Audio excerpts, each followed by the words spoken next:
শক্তিশালী ঘূর্ণিঝড় রেমাল রোববার ২৬শে মে সন্ধ্যার পর থেকে পটুয়াখালীর গলাচিপা উপকূলে আঘাত হানতে শুরু করে।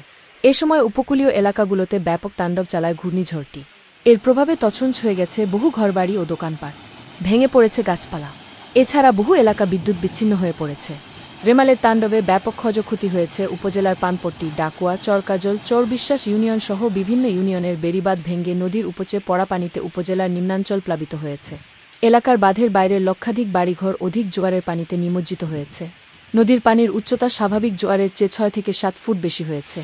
ঘূর্ণিঝড়টি কতটা তাণ্ডব চালিয়েছে রাতে তেমনটা বোঝা না গেলেও ২৭শে মে সোমবার সকাল হওয়ার পর আস্তে আস্তে ঝড়টির তাণ্ডবলীলা স্পষ্ট হচ্ছে। উপকূলের বিভিন্ন এলাকা থেকে যেসব খবর আসছে তাতে উপকূল জুড়ে ব্যাপক তাণ্ডবই চালিয়েছে রেমাল। ক্রমশ আবহাওয়া পরিস্থিতি খারাপ হওয়ায় ঘূর্ণিঝড়ের ক্ষয়ক্ষতি এড়াতে উপজেলা প্রশাসনের পক্ষ থেকে ১১৮টি সাইক্লোন শেল্টার, ৩টি মুজিব কেল্লা প্রস্তুত রাখা হয়েছিল। ঘূর্ণিঝড় রোমাল মোকাবেলায় উপজেলা প্রশাসনের পাশাপাশি কাজ করে যাচ্ছে পুলিশ, সিপিপি ভলান্টিয়ার, উপজেলা স্বাস্থ্য কমপ্লেক্সের মেডিকেল টিম, রেড ক্রিসেন্ট সহ বিভিন্ন এনজিও কর্মীরা। প্রচার করছিল না সিপিপি, সিপিপি তো মাইকিং করে গেছে। টিভি দেখতে পাই না, মোবাইল চালাতে পারি না, নেট নাই। হ্যাঁ, বিদ্যুৎ তো সারা ইতে বিদ্যুৎ নাই, বিদ্যুৎ বিচ্ছিন্ন।